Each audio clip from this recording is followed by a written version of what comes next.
wow! Nagsagawa ng isang dental health survey sa mga opisyal at miyembro ng Lions Club of Manila.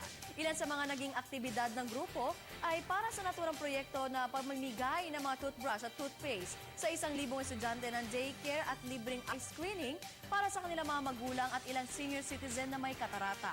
Ito'y regular ng proyekto ng organisasyon na sinimulan noong taong 2007, katuwang si Mayor Alfredo Lim at ang mga dentista ng Manila Health Department District 1 upang iparamdam sa mga kabataan ang pagmamahal at pagkakalinga. Daang-daang kabataan namang mag-aaralan na biyayaan ng libreng dental medical services sa lungsod ng Maynila. Pinangunahan ito ng Manila Lions Club sa pakikipagtulungan ng pamahalaang lungsod ng Maynila. Bukod dito, namahagi rin sila ng mga toothbrush at toothpaste.